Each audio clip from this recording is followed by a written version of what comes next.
ఈ కులగణన ఏదైతే ఉందో మీరిచ్చిన స్టేట్మెంట్ ఏదైతే ఉందో ఈరోజు ఆ కులగణన మీద ఇది పూర్తి తప్పుల తడక. ఈ కులగణన మీద మీరిచ్చిన స్టేట్మెంటు చిత్తు కాగితంతో సమానం. ఎందుకంటే రాష్ట్రంలోని బలహీన వర్గాల గొంతు కోసిన కాంగ్రెస్ పార్టీ కాంగ్రెస్ ప్రభుత్వం యొక్క దుర్మార్గమైన వైఖరిని రాష్ట్రంలోని ఏ బీసీ బిడ్డ కూడా ఒప్పుకుంటలేడని చెప్పి శాసనసభలో శాసన మండలిలోనే మా పార్టీ తరఫున ఇటు పెద్దలు మసనాచారి గారు కానీ అటు మా సోదరులు తలసాని గారు కానీ గట్టిగా ప్రభుత్వానికి డిమాండ్ చేసినాం, చెప్పినాం. ఇది తప్పుల తడక, ఇది శుద్ధ తప్పు. మీరు చేసింది తగ్గించి చూపెట్టి కావాలని మీరు మరి బలహీన వర్గాలను చిన్నగా చేసి చూపెట్టే ప్రయత్నం చేస్తున్నారు అని చెప్పి నిరసించడమే కాకుండా మేము డిమాండ్ చేసినాం. ఒక 15 రోజుల నెల రోజుల శాస్త్రీయంగా మళ్ళీ రీసర్వే చేయండి. ఖచ్చితంగా ఇవాళ రాష్ట్రంలోని బలహీన వర్గాల బిడ్డలు ఆందోళనలో ఉన్నారు. మీరు మా సంఖ్యను తక్కువ చేసినట్టయితే రేపు సంక్షేమ పథకాల్లో మీరు ఇయ్యబోయే ఇండ్లల్లో లేదా మీరిచ్చే రేషన్ కార్డులలో మీరు రేపు ఇస్తానని చెప్పిన గ్యారంటీల్లో 420 హామీల్లో మా వాటా తగ్గుతుంది, మాకు అన్యాయం జరుగుతుంది అని చెప్పి అట్టడుగు స్థాయిన ఉన్న ఎంబీసీలు కావచ్చు బీసీ బిడ్డలు కావచ్చు ఆందోళన పడుతున్నారు. కాబట్టి వారి ఆందోళనను చేయడానికైనా సరే మీరు వెంటనే తిరిగి రీసర్వే మొదలుపెట్టండి అని ప్రభుత్వానికి కోరినాం. కానీ దున్నపోతు మీద వానబడ్డట్టు ప్రభుత్వం ఈ రోజు వరకు స్పందించలేదు. స్పందించకపోగా ఇంకా సిగ్గు లేకుండా ఉల్టా చోర్ కొత్వాల్ కూడా అంటే అన్నట్టు అసలు ఆనాడు జరిగిన సమగ్ర కుటుంబ సర్వే మీదనే అనుమానాలు లేవనెత్తే విధంగా ఇవాళ కాంగ్రెస్ ప్రభుత్వంలోని కొంతమంది పెద్దలు సమగ్ర కుటుంబ సర్వేనే తప్పు అన్నట్టుగా మాట్లాడుతూ బీసీలను అవమానిస్తూ ఉన్నారు. అది మాత్రమే కాకుండా కామారెడ్డిలో ఆనాడు పెద్దలు కర్ణాటక ముఖ్యమంత్రి సిద్ధరామయ్య గారిని ఆహ్వానించి ముఖ్య అతిథిగా రాష్ట్రంలోని బలహీన వర్గాల ఓట్ల కోసం బీసీ డిక్లరేషన్ పేరిట ఆనాడు కాంగ్రెస్ పార్టీ పెద్ద ఎత్తున వాగ్దానాలు గుప్పించింది. ఒకటి కాదు, రెండు కాదు, 42% రిజర్వేషన్లు ఖచ్చితంగా స్థానిక సంస్థల్లో అమలు చేస్తామని చెప్పింది కాంగ్రెస్ ప్రభుత్వం, కాంగ్రెస్ పార్టీ. అట్లాగే 42% రిజర్వేషన్లతో పాటు ఈ రాష్ట్రంలో రాబోయే 5 ఏళ్లలో 1,00,000 కోట్ల బడ్జెట్ పెడతాం బీసీలకని చెప్పింది Congress party. BC sub plan తీసుకొస్తాం అని చెప్పి సిద్ధరామయ్య గారు నోటెంబడ చెప్పింది కాంగ్రెస్ పార్టీ. అదేవిధంగా ప్రభుత్వ కాంట్రాక్టులలో ప్రభుత్వ ప్రొక్యూర్మెంట్లో 42% బీసీలకే ఇస్తామని చెప్పింది కాంగ్రెస్ పార్టీ. ఇవాళ సంవత్సర కాలం దాటిపోయి 14 నెలలు దాటి 15వ నెలలో ప్రభుత్వం పడింది. మరి 15 నెలల్లో కనీసం 15 పైసలు కూడా మీరు చెప్పిన బీసీ డిక్లరేషన్ కోసం కేటాయించిన పాపాన పోలేదు. 16 కార్పొరేషన్లు కొత్తగా బీసీ కులాల కోసం ఏర్పాటు చేసి ఒక్కొక్క కార్పొరేషన్కు 50 కోట్ల బడ్జెట్ అని డైలాగులు కొట్టిండ్రు. కానీ 50 పైసలు కూడా ఈ పోయిన ఆర్థిక సంవత్సరంలో ఖర్చు పెట్టిన పరిస్థితి లేదు.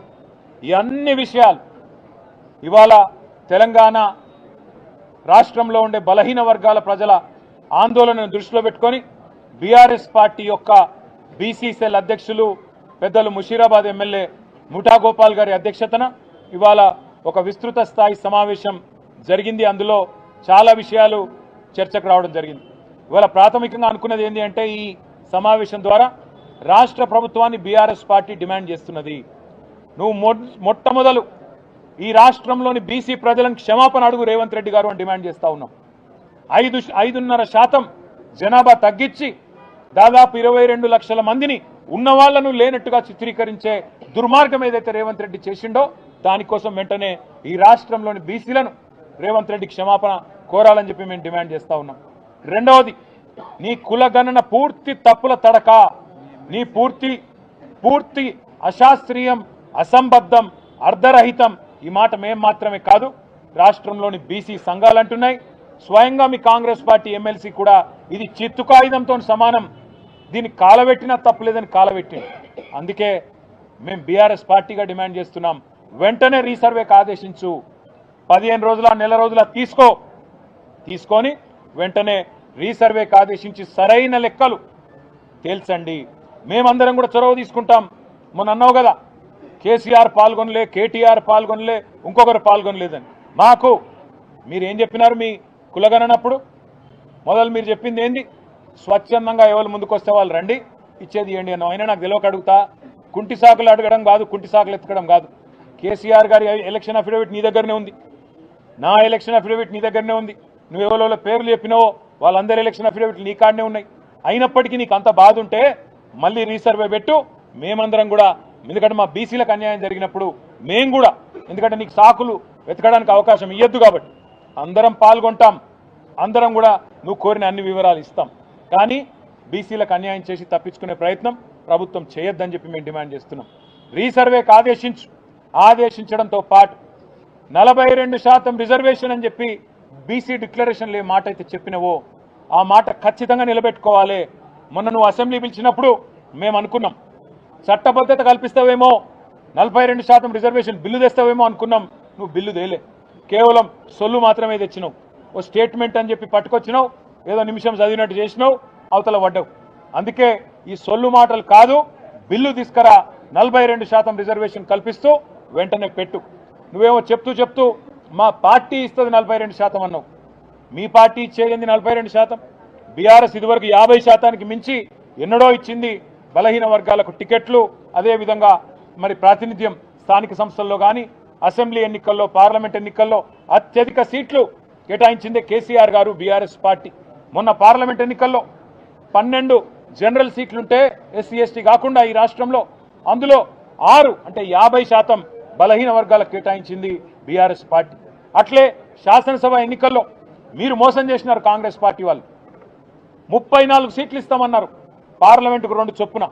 కానీ మీరు అల్టిమేట్గా ఇచ్చింది 19. ఆ 19లో కూడా ఓల్డ్ సిటీలనే 5 ఇచ్చింది.